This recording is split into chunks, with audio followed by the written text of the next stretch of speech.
सोचते होंगे कि हम सारे विधियों नियमों का पालन करते हैं, क्योंकि प्रभु का कलाम कहता है कि हमारी सोच में तो हम पवित्र हैं, चाहे आप हो या मैं हो, हमारी सोच में हम लोग क्या है, पवित्र है। लेकिन प्रभु क्या करता है, हमारे मनों को जांच कर देखता है, हमारे कार्यों को जांच के देखता है, हमारी क्रियाओं को जांच के देखता है कि वाकई में ये पवित्रता से की हुई बातें हैं या नहीं, क्या ये विधि के अनुसार है, नियम के अनुसार है कि नहीं है। परमेश्वर ही जानता है। जरूर है कि हम लोग बचपन से उसकी विधि नियमों को पढ़ते हुए आ रहे हैं, लेकिन क्या उसमें हम उतर पा रहे हैं, चल पा रहे हैं, नहीं चल पा रहे हैं, मालूम नहीं। इसलिए प्रभु चाहता है कि तुम मेरी ओर फिरो। फिरना बहुत जरूरी है मेरे प्रियो। किसकी ओर फिरना है? परमेश्वर की ओर। तब प्रभु कह रहा है कि तुम मेरी ओर फिरोगे तब मैं भी तुम्हारी ओर। ये मुख्य बात है। प्रभु की ओर जब हम फिरेंगे तो प्रभु ही कहता है मैं भी फिरा हुआ हूं, जब तुम फिरोगे तब भी तुम्हारी ओर फिरूंगा। बहुत अच्छा कॉन्टेक्स्ट है।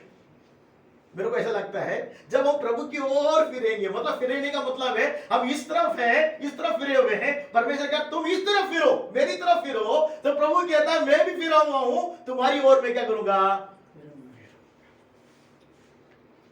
तो हमें फिरने की जरूरत है। जब तक हम नहीं फिरेंगे परमेश्वर हमारी ओर नहीं फिरेगा। हमको लगता है कि हम फिरे हुए लगता है हम लोगों को। कभी कभी मैं अपने बारे में भी सोचता हूं, मेरे को भी लगता है कि मैं फिरा हुआ हूं परमेश्वर की ओर, लेकिन जब मैं ध्यान करता हूं वाकई में क्या मैं अपने जीवन में परमेश्वर की ओर फिरा हूं, या सिर्फ प्रभु की मैं सेवा करता जा रहा हूं और परमेश्वर से मुझसे कोई संबंध है या नहीं है। परमेश्वर की ओर फिरने का मतलब है परमेश्वर जो चाहता है वो कार्य को मैं करूं, परमेश्वर की हृदय को मैं जांच के देखूं, उसकी मन की बात को जांच के देखूं, उस बात को मैं कर सकूं। कोई बात यहां हम पढ़ते हैं, होशे की किताब में हम पढ़ते हैं, क्या कह रहा है कि तुम क्या करो, परमेश्वर की ओर फिरो। जब तक हम पढ़ेंगे परमेश्वर की ओर नहीं फिरेंगे, उसकी अभिलाषा, उसकी मन की इच्छा, उसकी मन के कार्य को हम जान नहीं पाएंगे। फिरना बहुत जरूरी है मेरे। यीशु मसीह ने भी जब बपतिस्मा लिया, 40 दिन जब वो परखने के लिए गया, फिर वापस जब आया, उसने भी यही बोला मन फिराओ करके प्रचार करना। किसको प्रचार कर रहा है? उनके पुरखों से जो परमेश्वर को जानने वाले लोगों को ही प्रचार कर रहा है, अन्य जाति को नहीं कर रहा था। अगर हम देखें कॉन्टेक्स्ट में तो किसको कर रहा है? वो इस्राएल में रहने वालों के लिए ही कर रहा है और कह रहा है मन फिराओ। तो मन हमारा परमेश्वर की ओर फिरने की जरूरत है। जब तक हम नहीं फिरेंगे परमेश्वर कहता है मैं भी तुम्हारी ओर नहीं फिरूंगा। अगर परमेश्वर हमारी ओर नहीं फिरेगा, हमारी ओर नहीं फिरेगा, तो उसकी बातों को हम जांचना पहचानना मुश्किल है। उसको जांचना पहचानना है तो हमें पहले अपने जीवन में एक टर्निंग पॉइंट लेके आना है। हम संसार में बहुत व्यस्त रहते हैं, अपने कार्य में जो भी कार्य हम करते हैं बहुत व्यस्त रहते हैं, लेकिन हम परमेश्वर की ओर फिरने की आवश्यकता है। परमेश्वर चाहता है कि हम उसकी ओर फिर जाएं, उसकी ओर फिर के उसकी मन की अभिलाषा को हम जानें, उसके कार्य को जानें, क्या वो चाहता है, क्या चाहता है। वहां पर हम देखेंगे और आगे देखेंगे इसी बातों को थोड़ा सा। याकूब 4 अध्याय का 8वां पद भी हम निकाल लेंगे। याकूब 4 अध्याय का 8वां पद भी हम पढ़ लेंगे। पढ़िएगा कोई। परमेश्वर के निकट आओ, परमेश्वर के निकट आओ तो वो भी तुम्हारे निकट आएगा, वो भी तुम्हारे निकट आएगा। देखिए क्या लिखा है, पहले कह रहा है कि मन फिराओ, जब फिरेंगे तो मैं भी फिराऊंगा। और अभी जो लिखने वाला याकूब कहता है कि परमेश्वर के निकट आओ तो वो भी तुम्हारे निकट आएगा। इसका मतलब क्या है? अगर परमेश्वर से हम दूर जाएंगे तो परमेश्वर भी क्या करेगा? हमसे दूर जाएगा। हमसे क्या करेगा? दूर चला। अगर परमेश्वर की ओर फिरेंगे तो वो भी फिरेगा। और यहाँ पे कहा जा रहा है कि परमेश्वर के निकट आओ तो वो भी तुम्हारे निकट आएगा। तो मेरे प्रियो, हमें फिरना अकेला नहीं है, फिरने के बाद उसके निकट जाने की आवश्यकता है, उसके पास जाने की जरूरत है, उसके नियर हमें जाने की जरूरत है। जितना उसके नजदीक में जाएंगे वो हमारे नजदीक में। प्रभु यीशु मसीह ने 12 चेलों को चुना, आप जानते हैं, हम सब जानते हैं 12 चेलों को चुना। उसमें से अगर हम सोचे उसके नजदीक में आने वाले लोग अगर हम देखें, 12 शिष्य तो थे, लेकिन नजदीक में आने वाले 3 लोग मुख्य थे। हम जानते हैं 3 लोग कौन है? कौन है? याकूब, यूहन्ना और पतरस, 3 नजदीक आने वाले। तो नजदीक वो आए, 12 लोग तो चुना परमेश्वर, लेकिन उनसे हम देख रहे हैं कि नजदीक आने वाले 3 लोग हैं जो उसके निकट में आए, तो वो भी उसके निकट में था। अगर मैं आपके निकट आता तो ऑटोमेटिक क्या है? आप भी मेरे निकट आ जाते हैं। जब मैं आपकी ओर फिरता हूं, आप भी बात करते होंगे, भैया मेरी ओर फिरा है, तो आप भी क्या करेंगे? क्या कारण है वो मेरी ओर फिरे, तो मैं भी उनकी ओर फिर जाता। कोई बात तो है, मेरे को फिर कर देख रहे हैं, वो कुछ बोलना चाहते, कुछ बोलना मानते हैं करके हम भी क्या करेंगे? उसकी ओर फिरेंगे। ऐसे ही परमेश्वर का भी कहना है, मैं तुम्हारी ओर तभी फिरूंगा जब तुम फिरोगे, जब तुम मेरे निकट आओगे तो मैं भी तुम्हारे निकट आऊंगा। और आगे अगर हम और देखते मेरे प्रियो, अगर भजन संगीत हम निकाल लेंगे 119 का 113, तो से तो बैर रखता हूँ, मैं दुष्चितों से तो बैर रखता हूँ, परंतु तेरी व्यवस्था से प्रीति रखता हूँ, परंतु तेरी व्यवस्था से प्रीति रखता हूँ। इसको मैंने इंग्लिश में देखा, इंग्लिश में कॉन्टेक्स्ट में देखा, लिखा है कि I am had double mind, double mind, 2 मन वाले, मतलब दुचित हिंदी में दिया गया है, लेकिन इंग्लिश में लिखा कि हैड डबल माइंडेड मैन। जो डबल माइंडेड होते हैं, मतलब दो सोच रखने वाले, 2 विचार रखने वाले, 2 कार्य करने वाले, उनसे मैं क्या करता हूं? हैड मतलब तो परमेश्वर की अगर हमें फिरना है तो मेरे प्रियो, 2 मन से नहीं, एक मन से उसकी ओर फिरना है। प्रभु कहता है कि संपूर्ण मन से मेरी क्या करें? उपासना करें, संपूर्ण मन से मेरे से प्यार करें, संपूर्ण मन से मेरे विधि नियमों को पालन करें। तो संपूर्ण मन, डबल माइंड नहीं होना चाहिए हमारा। जब प्रभु के नजदीक में हम आते हैं, परमेश्वर की ओर फिरते, परमेश्वर के नजदीक में आते हैं, तो हमारे अंदर में एक सिंगल माइंड रहना जरूरी है, डबल माइंड नहीं। दूचित तो उसमें लिखा है डबल माइंड। तो डबल माइंड अपन समझते हैं कि 2 प्रकार का विचार, 2 प्रकार की कल्पना है, 2 प्रकार की सोच, 2 प्रकार के कार्य। क्या बोलते हैं? एक कीचड़ में भी पांव है, एक पानी में भी।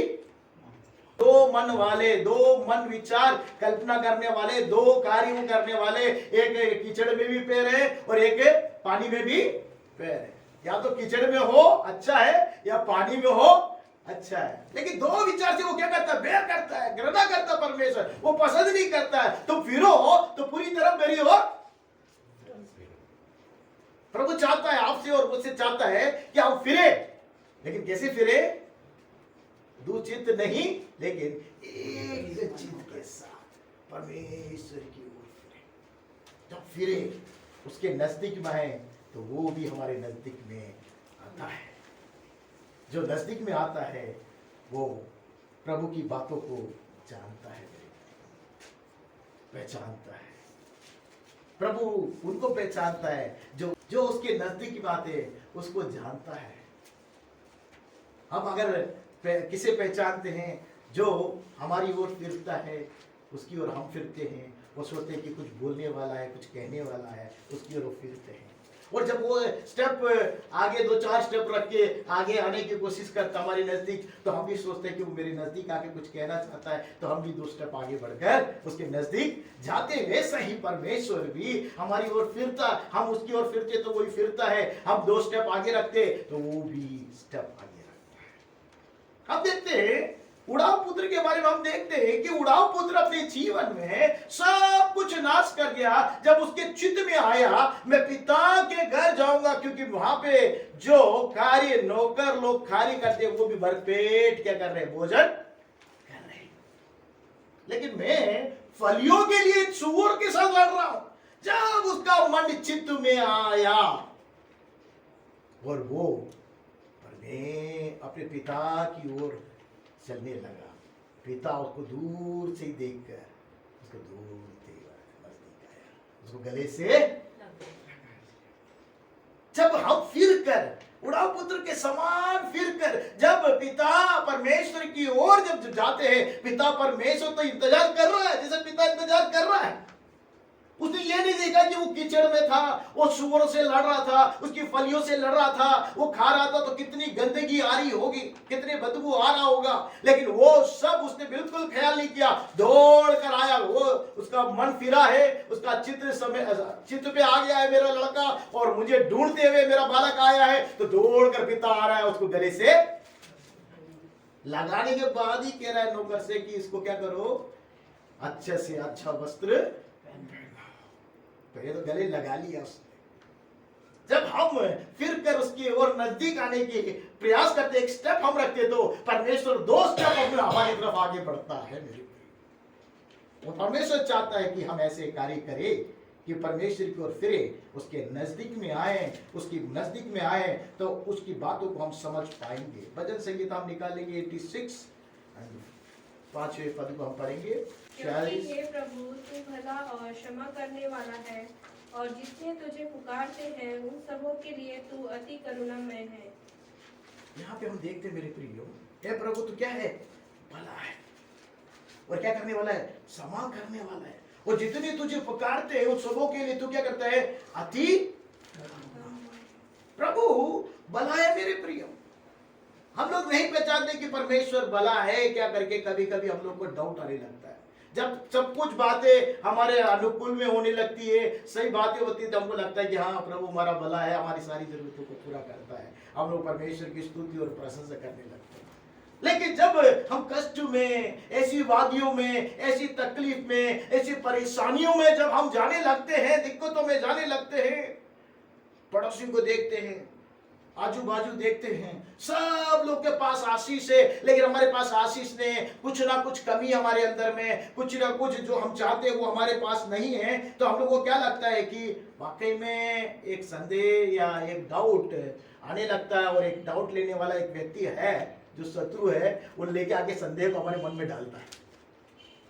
हमको ऑलरेडी आता है और वो भी लाके क्या करेगा, संदेह डालता है। जैसे हव्वा के पास आके बोला, क्या ये फल खाने के लिए मना किया है, ये खाओगे तुम परमेश्वर के पुत्र के जैसे हो जाओगे, परमेश्वर के जैसे। तो संदेह करने के लिए वो भी हमें क्या करता है, उकसाता है और परमेश्वर दूर करने की कोशिश करता है। लेकिन हमारा मन में ये विचार होना चाहिए, कल्पना होनी चाहिए कि मैं किसी भी वादी में जाऊं, किसी भी तकलीफ में हूं, कष्ट में हूं, बीमारी में हूं, कर्ज में हूं, कैसी भी परिस्थिति में क्यों ना हो, लेकिन प्रभु परमेश्वर मेरे लिए, आमीन, हालेलुया, वो हमेशा भला है। ये हमारे अंदर भी सोच होनी चाहिए। वो जो उड़ाव पुत्र है, हम देखते हैं कि उसको तब उसकी चित्त में आया कि मेरा पिता के घर में तो नौकर लोग भी भरपेट खाते। वो जब साथ में रहता था तब उसका ये विचार नहीं था। समझिए उस बात को। जब पिता के घर में था तो उसका ये विचार नहीं था कि मेरे सर्वेंट्स लोग, मेरे पापा के सर्वेंट्स लोग भरपेट खाते करके, ये विचार नहीं था।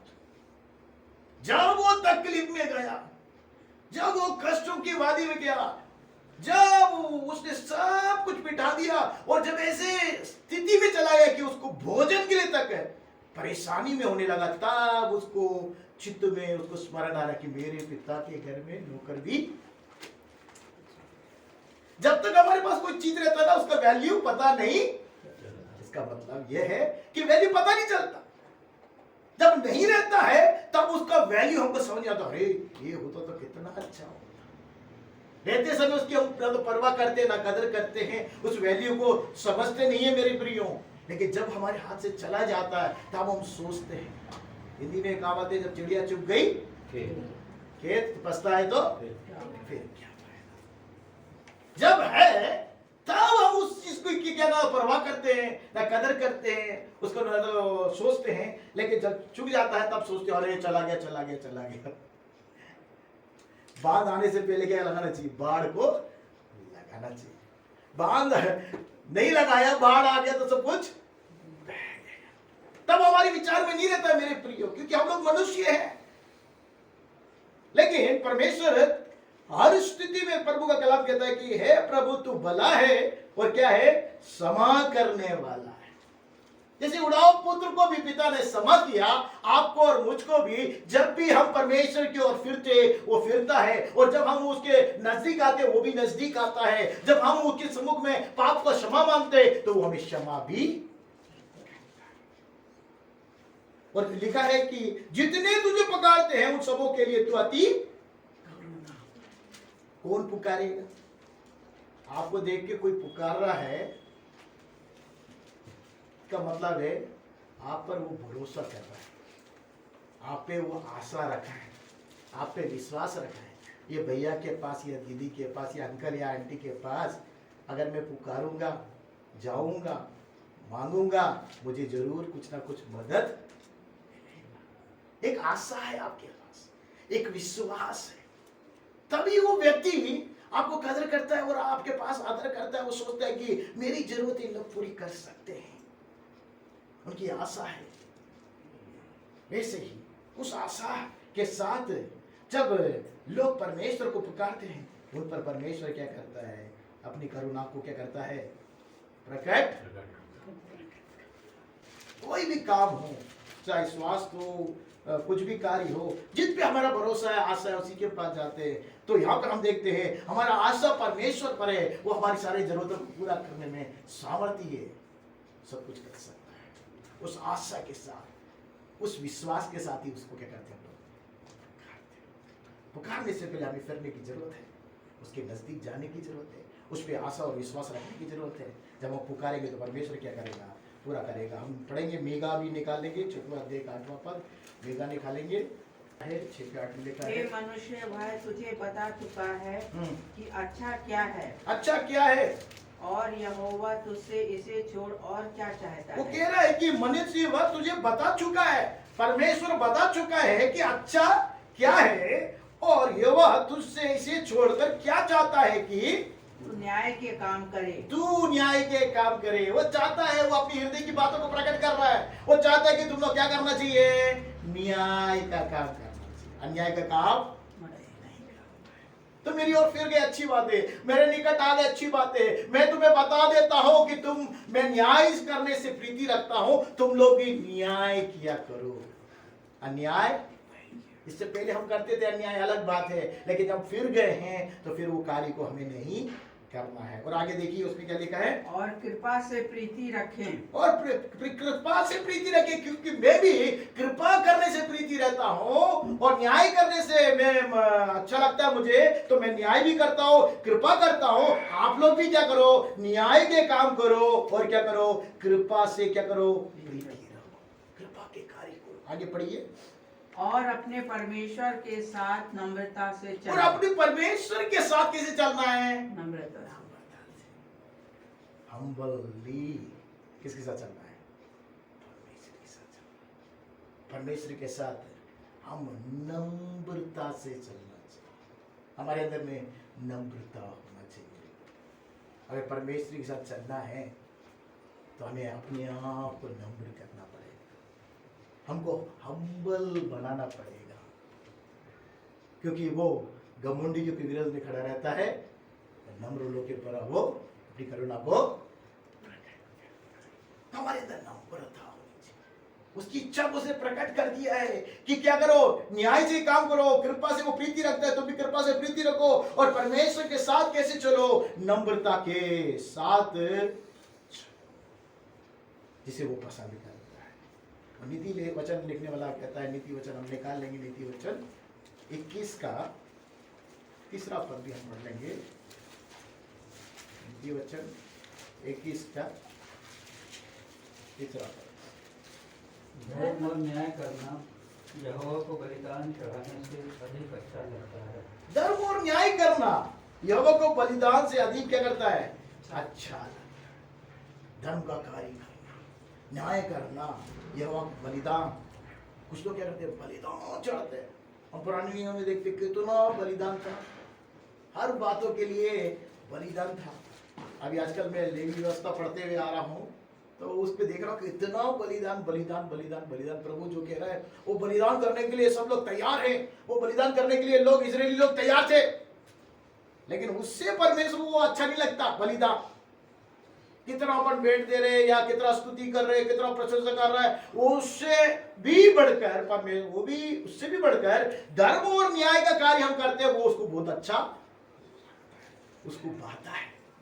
वो परमेश्वर चाहता है आप और मैं धर्म और न्याय के कार्य करें, जिससे वो प्रीति रखता है। आगे हम पढ़ेंगे ऐसे आप 56 का पहला पद भी पढ़ लेंगे। ऐसे नबी की किताब निकाल लेंगे, 56 का पहला पद, 56 का वर्ष। यहोवा यूं कहता है, यहोवा यूं कहता है, न्याय का पालन करो, न्याय का पालन करो और धर्म के काम करो, धर्म के काम करो, क्योंकि मैं शीघ्र तुम्हारा उद्धार करूंगा, क्योंकि मैं शीघ्र ही तुम्हारा उद्धार करूंगा और मेरा धर्मी होना प्रकट होगा। मेरा धर्मी होना प्रकट होगा। मैं धर्मी हूं करके कब प्रकट होगा? कह रहा है कि न्याय का पालन करो।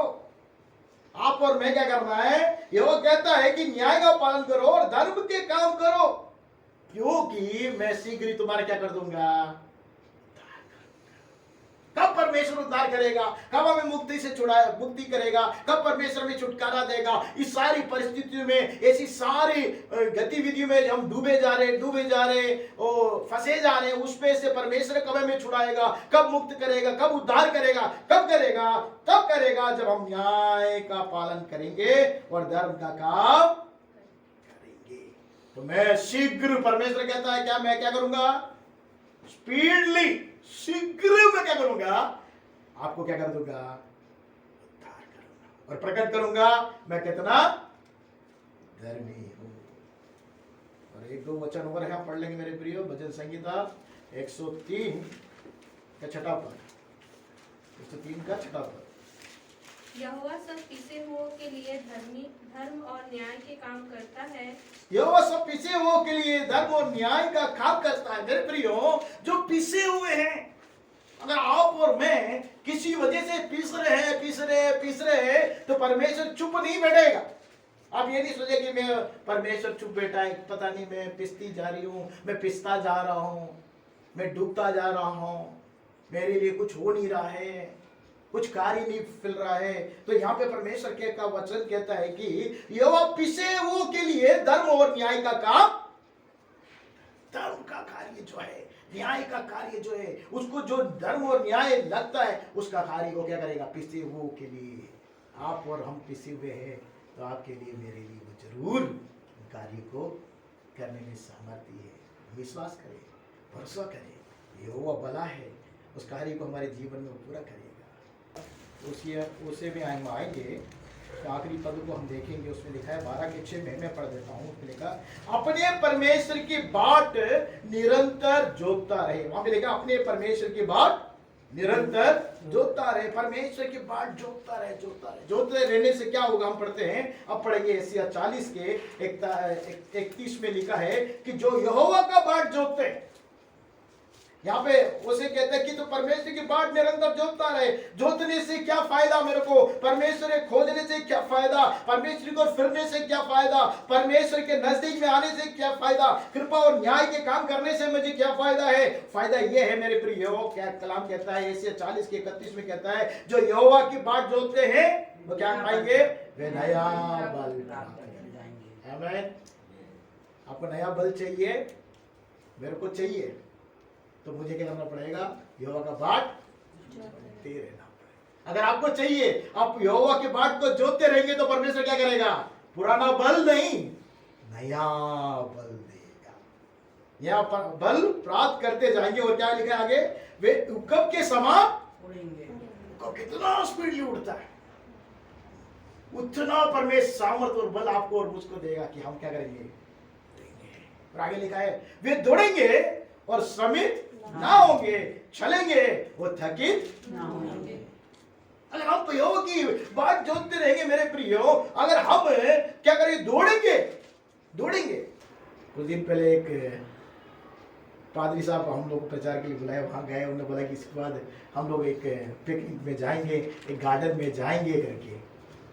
तो सब लोग, बच्चे लोगों का प्रोग्राम्स वगैरह चल रहा था, हम लोग भी उसमें देख रहे थे, बड़ा एंजॉय कर रहे थे। आखिर वो बोला, बच्चे लोगों ने का डिमांड था, बोले अब पादरी साहब और पादरी साहब की पत्नी और हम लोग जो गेस्ट थे, बोले ये पादरी साहब जो गेस्ट है, ये पादरी साहब और पादरी साहब की पत्नी क्या करेंगे, अब इन लोगों का एक कंपटीशन हम रखेंगे। कौन किसका डिमांड है, कलीसिया का डिमांड था कि बोले पादरी लोगों का एक कंपटीशन है। बोले हमने बोला पता नहीं इन लोग क्या कंपटीशन रखने जा रहे हैं करके। बहुत बढ़िया जगह था वो, एयरपोर्ट के पास एक गार्डन है, उसमें हम लोग गए थे मेरे प्रियो। तो वहां गए तो बोले कि आप वहां से वहां तक जाकर वापस लौटना है, थोड़ा लंबा जगह था। बोले कि चारों को क्या करना पड़ेगा, दौड़ना नहीं है, क्या करना पड़ेगा, चलना। बोलना दौड़ना नहीं, चल। मेरी पत्नी बोला ऐसी आपका हार्ट अटैक हो गया, आप तेज मत चलना। क्या बोला, तेज मत चलना, सांस आपकी हो जाएगी, फूल जाएगी। बोला साहब ठीक है चलो चलो मेरे। हम लोग चारों खड़े हो गए, सब बड़े एंजॉय कर रहे बच्चे लोग, बड़ा कंपटीशन है, चलो देखेंगे करके। तो चालू हो गए और सबसे पहले जोसफिन जो है पहले मुंह करी, फिर उन लोग मुंह किए, फिर प्रभु का अनुग्रह से मैं बड़ा तेजी से चलता गया आगे, सबसे तेज निकल गया। वो जो पास्टर साहब की पत्नी थी, उन्होंने सोचा कि पास्टर साहब दौड़ रहे हैं और वो दौड़ के आए। मैंने आप आउट हो गए, मैं तो पैदल चल के तेजी से जा रहा हूँ। और मैं गया, वापस लौट गया, बड़ा तेजी से गया। उन लोगों ने वीडियो भी रिकॉर्ड किया, हमने बोला भैया वो वीडियो भेजना, हम लोग को भी बड़ा अच्छा लग रहा देखने के लिए। सब बच्चे लोग बोले पास्टर साहब जीत गए करके, बहुत तेजी से गए। तो परमेश्वर अपन को क्या करता है, सामर्थ। हम बलहीन हैं, प्रभु को मालूम हम बलहीन हैं, हमारे अंदर में सामर्थ्य नहीं है। यदि हम परमेश्वर की बाट जोतेंगे तो परमेश्वर क्या करेगा, हमें बल देगा, हुक्म के समान क्या उड़ाएगा भी और दौड़ेंगे भी, और हमें क्या नहीं करेगा, श्रमित होने भी नहीं देगा, और चलेंगे तो भी क्या नहीं होगा, इतना तेजी से किया। मैं भी बड़ा आश्चर्य किया होगा मेरे प्रियो, मेरे बल में इतनी सामर्थ नहीं कि मैं उतनी तेजी से जाकर आ सकूं, लेकिन जाकर आ सका, क्योंकि ये मेरा सामर्थ्य नहीं था, मेरा बल नहीं था। मुझे मालूम है मेरी सामर्थ्य, मेरा बल। मेरा मन तो कहता है कि तू तो मत चल भाई, सीधे सीधे कहता है। और मेरी पत्नी भी जानती है, उसने बोला आप मत चलो तेजी से, बड़े धीरे से चलना बोले। लेकिन प्रभु ने ऐसी सामर्थ्य दिया कि जाकर वापस। हम अगर परमेश्वर की बात जोतते हैं तो परमेश्वर हमें देगा सामर्थ्य देता है। हमें जब जरूरत पड़ेगा वो सामर्थ्य, और जब हमको जरूरत पड़ेगा बल, जब हमें जरूरत पड़ेगा मदद, सब कुछ देने में वो सामर्थ्य परमेश्वर है। हमें उसकी ओर फिरना है मेरे प्रिय, उसकी ओर फिरना है, वो हमारी ओर फिरेगा। उसके नजदीक में आना है, वो हमारे नजदीक में आना है। वो उसे बता दिया है कि हमें कृपा और न्याय का कार्य करना है, उस कार्य को हम करते रहना है। और हमें क्या करना है, परमेश्वर की बात निरंतर जोतते रहना है, तो निश्चय परमेश्वर हमें बल देगा। आइए हम प्रार्थना करें, प्रभु के सम्मुख अपने आप को दीन और नम्रता के साथ परमेश्वर के साथ हम चल सकते हैं। वो घमंडियों से विरोध में खड़ा होता है, लेकिन नम्र लोगों के ऊपर में अपनी करुणा को प्रकट करता है। वो हमसे प्रेम करता है, इसलिए अपने इकलौते पुत्र को इस संसार में इसलिए उसने भेजा, ताकि हमारी कथाएं, हमारी गुनाह, हमारी पाप, हमारे अधर्म पाप हो जाए।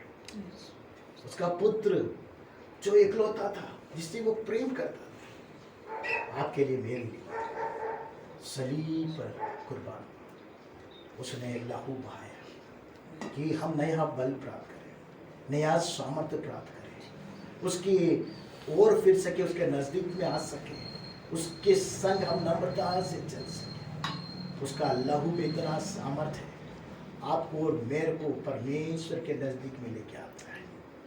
उसके संग चलने के लिए हमें सामर्थ्य देता है। तेरा लहू बड़ा कीमती प्रभु, तेरा लहू बड़ा कीमती है प्रभु, तेरा लहू बड़ा कीमती है प्रभु, तेरा लहू बड़ा कीमती है प्रभु, तेरे उस लहू में ताकत है जिससे हम पाते छुटकारा, क्योंकि उस लहू में जो ताकत है जिससे हम पाते छुटकारा, तेरा लहू बड़ा कीमती है प्रभु, तेरा लहू बड़ा कीमती है प्रभु, तेरा लहू बड़ा कीमती है प्रभु, तेरा लहू बड़ा कीमती है प्रभु, तूने वो लहू बहाया है, सारी दुनिया को बचाया है, तूने वो लहू बहाया है, सारी दुनिया को बचाया है, कभी तूने किसी से कुछ मांगा, कभी तूने किसी से न कुछ चाहा, कभी तूने किसी से न कुछ मांगा, कभी तूने किसी से न कुछ चाहा, तेरा लहू बड़ा कीमती है प्रभु, तेरा लहू बड़ा कीमती है प्रभु, तेरा लहू बड़ा कीमती है प्रभु, तेरा लहू बड़ा कीमती है प्रभु।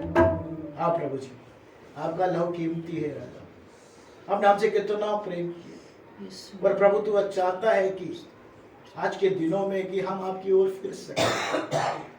आपका कलाम कहता है हम आपकी ओर फिरे, आपके धर्म और न्याय के कार्य करें, और प्रभु नित्य आपकी बाट जोतते रहे।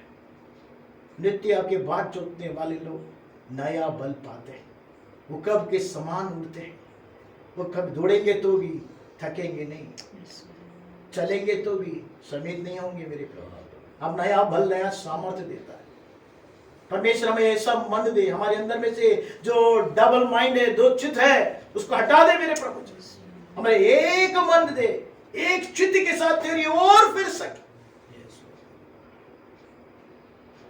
और मेरे प्रभु आपके नजदीक आ सके, आपके प्रिय लोग बन सके, आपके हृदय की बातों को जानकर अपने जीवन में से पालन कर सके, और नित्य आपके साथ नम्रता से चल सके, भैया नया बल नया सामर्थ भर के तेरे नाम की महिमा दे सके। प्रभु आपने हमसे बातचीत किया, आप हमसे प्रेम करते प्रभु जी, इसलिए 2000 साल पहले अपने इकलौते पुत्र को आपने सलीम में परमेश्वर कुर्बान कर दिया कि उसके लहू से हमें छुटकारा मिले, मुक्ति मिले, चंगाई मिले, आशीष मिले, सामर्थ मिले, शक्ति मिले, और तेरे नाम की महिमा के लिए हम जी सारा आदर महिमा आपको समर्पित। प्रभु आपने हमसे बोला, बातचीत किया, हम सिर्फ बोलने वाले सुनने वाले मात्र नहीं मेरे प्रभु, तेरे वचन को पालन करके उसका अनुसार चलने वाले हमें बना, ताकि तेरी महिमा हमारे जीवन के द्वारा हो सके। हम धर्म और न्याय का कार्य जिसे आपको पसंद करते हैं, बलिदान से भी ज्यादा पसंद करते वो कार्य को हम कर सकते। आपके हाथों में अपने जीवन को समर्पित कर, इस प्रार्थना को यीशु मसीह के नाम से मांगते सुन।